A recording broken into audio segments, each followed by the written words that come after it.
And what is good, y'all? Welcome back to the videos and to my YouTube. I am Director Z. I am the Luzad. And I promised this video last week, but a lot of stuff happened. Mostly the, you know, meds and hospital stuff, my job. But, you know, there's a lot of fires and winds outside, so I'm just inside today.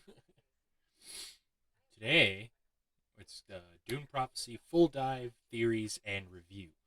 As for review, overall, I have to give, with the finale, I'm giving Dune Prophecy 7.5 out of 10. As a Dune fan, it scratched some certain itches, but there was some stuff that kind of felt really forced and really just subplot stuff that was just trying to get tied together at the end.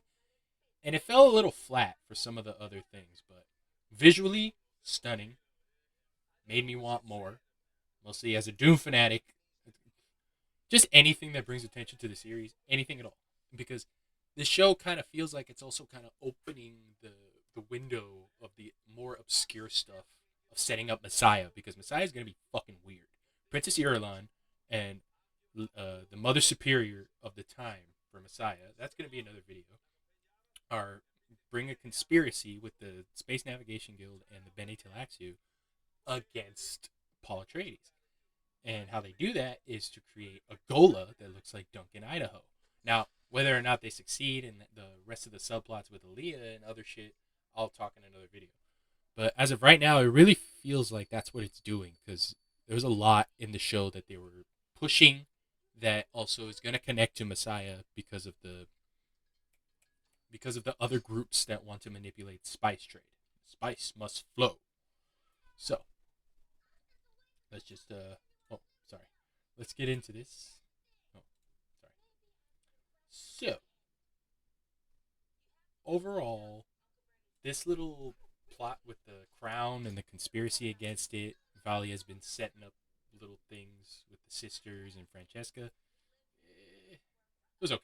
It wasn't as good as it should have been. The drama, when you condense all that into 6 episodes, I don't know. And then Mark Strong's chemistry with this woman didn't really feel as authentic. I know they're only together for the sake of the universe, but it still didn't feel like they had any chemistry at all. And then another thing was, I feel like the actress who played Francesca did a great job, but underutilized. Like the setting or whatever for her script or her character was very small. Only used in like last 2 episodes. It's ridiculous. Why was she even there? Like, I get it, to throw like a twig in the marriage and be like, oh well, she still has a mark on him, and that means she still has like an effect on his influence. And it was always to manipulate the crown, because House Carino was always set to become the Golden Lion on the throne. But Francesca and him had a kid, Constantine, and really she only cares about him. She didn't really come to drive a wedge between them, but that was her job. And then all of a sudden, her job became also to kill House Carino, and kind of ended badly because Carino saw that with Valya and her, that his whole life had been manipulated by the sisterhood, and he just kills himself.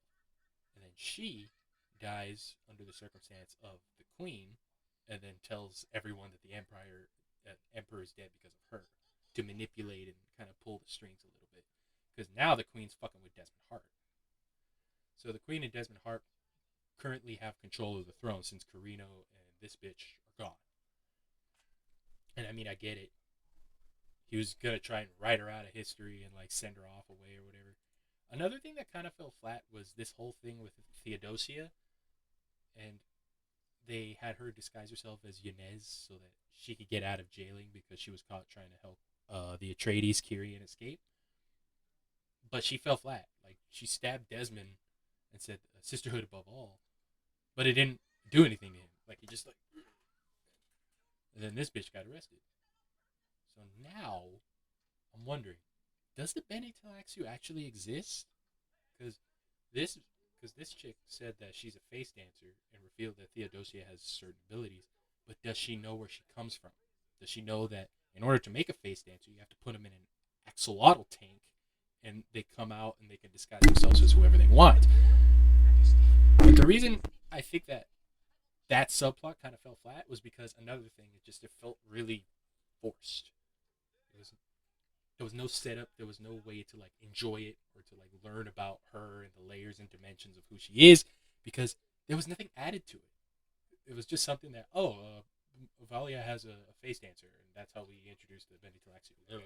And they're not even called the Bene Tleilax now. It's like 10,000 years before, so I think it's just called the Bene Tleilax. Or maybe they don't even exist yet. This is how they like make a mark and also kind of drive a wedge in the sisterhood. But Theodosia seems to be very loyal to the sisterhood, even though that they're not her original creators. Who knows? Could be that creating a face dancer in an Axolotl tank doesn't exactly deserve loyalty. Who knows? It could be a very painful process.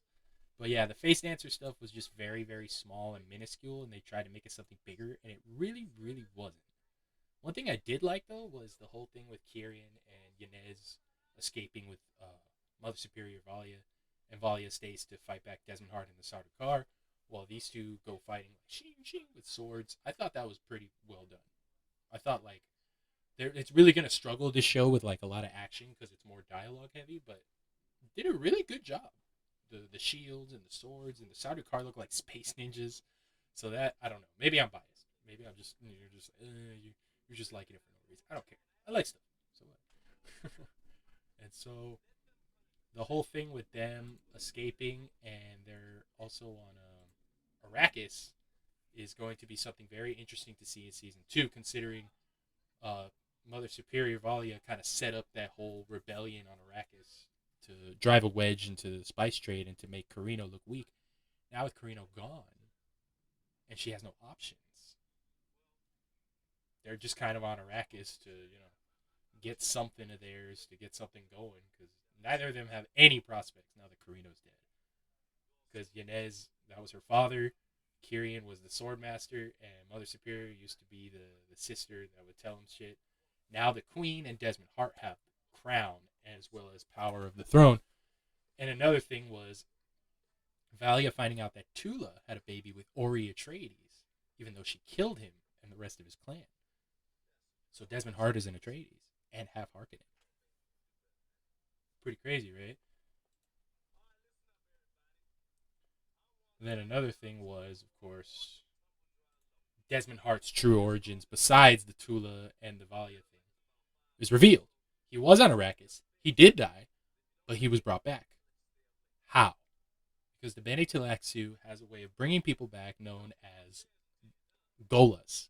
Golas are just clones of people that have died, and they come back with like something different about their bodies and eyes, like more mechanical, I think. And they're the same person, and some of them even retain their memories, but some of them have been manipulated with like certain memories or certain things in their brain. So I'm thinking that he's still maybe a Gola, and like he has certain tech parts inside of him that were given to him by a lot of people. Don't A lot of people were kind of like thrown off for a loop when this was revealed that this is not Leto the Second, nor is this Paul Atreides. This is, guess what, a thinking machine. Is anyone really surprised? Desmond Hart was created by a thinking machine, and the thing that he does, with the fear virus, I think that's really fucking cool. Being able to like extract the virus inside someone to like spontaneously combust through fear, scary shit. That's like Omnius, one of the original starting thinking machines in the Machine Wars. They used to utilize viruses to do that against the Sisterhood. So this could be a way of them trying to come back, or trying to say like, "Oh, you thought you got rid of us, you Sisterhood bitches, but we are still here." So yeah, Desmond Hart using that against the Sisterhood because his mom abandoned him, and Tula's kind of a bitch, saying like, "I'm gonna leave my son with a bunch of scavengers and go to the Sisterhood." This is a real bitch move. And then this sister thought that she could fight against the virus. She couldn't. So Desmond Hart's origin and the whole burning people, the spine stuff, apparently it was put into him by this fucking thing.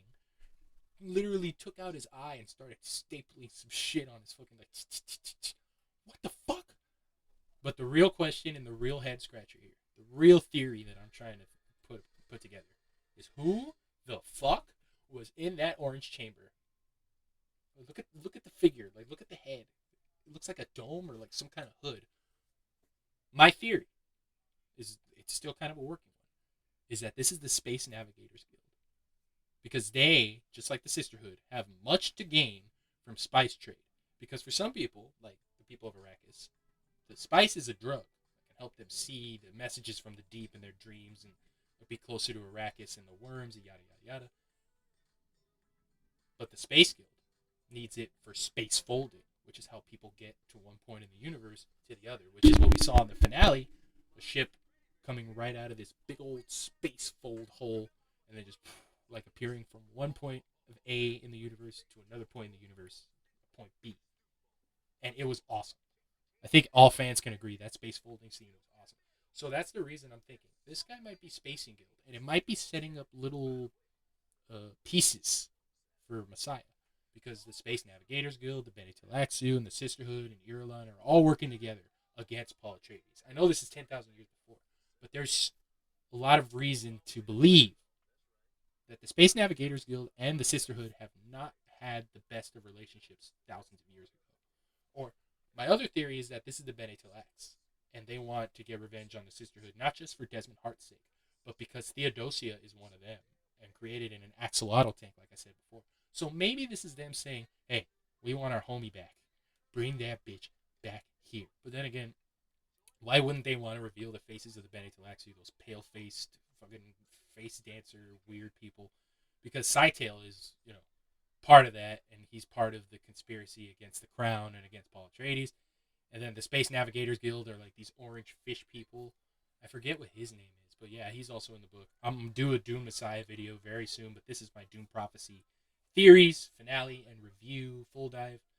And yeah, as of right now, I'm thinking that the people who put Desmond Hart together are either the Space Navigators Guild or the Bene Tleilax. And right now, Valya has some problems at the Sisterhood, and that's why she didn't go back there. Lila's an abomination. She was brought back with spice. Her eyes are blue, and she's talking through the voices of her ancestors, including Mother, the one that Valya fucking murdered by making her slice her own throat. She's destroyed the thinking machine, Lila, and she's also revealed a pool of dead bodies that Valya and the sisters like Tula and Francesca left behind with the voice because they wouldn't swear fealty and loyalty to her. Yeah, that whole scene where they were like, choose! And they were just, I was like, yo, that's some red wedding type shit. It was good. Really fucking good. So, that's the reason the finale didn't get like a 6 or a 5. Like, some of the other plot lines, like I said, with Theodosia and the conspiracy against the Crown, they felt kind of flat. But visually and lore-wise, it really opens the door for a lot of Dune stuff and uh, just Dune fan fiction mostly. Like it's not very good. It's not like, oh my god, you gotta watch. I mostly recommend this for like the more obscure Dune fans who have like read more like Messiah and Chapter House and Heretics and all that. Because they're opening the doors for all those other groups that want to keep the spice flowing. And if you're curious about Children of Dune and Dune Messiah, the full miniseries on Sci-Fi is on YouTube. So definitely watch that. They even have the original Part One Dune that they adapt, which is still very good. You should, yeah, I was like, you should definitely check it out. There's 3 parts for Children of Dune. The last 2 are Children of Dune with James McAvoy. Definitely good shit. And the first one was the Dune Messiah with the end of the reign of Paul Atreides. So, yeah, Dune Prophecy, 7.5 out of 10. I enjoyed the Desmond Hart stuff. I enjoyed the setup and the mystery of the Space Navigators Guild. I liked the ending with Ynez and Kieran and Valya escaping to Arrakis. Tula also was under arrest by Desmond, who's not dead and is still working for the Sardaukar and bringing people in who are plotting against the crowd. And Tula, even though she spared his life against Mother Superior and revealed to be his mom, still arrested her. So that's another thing I'm looking forward to in season 2. But as of right now, these are just my theories of what's going to happen and how they're setting up blocks for Dune Messiah. And you should definitely check it out. Even non-Dune fans may appreciate it. Some Dune fans might not like it, but I'm saying like there's like a middle ground of people who don't know Dune and people who do know Dune who will enjoy the show. All right, y'all. Thank y'all for watching. Later.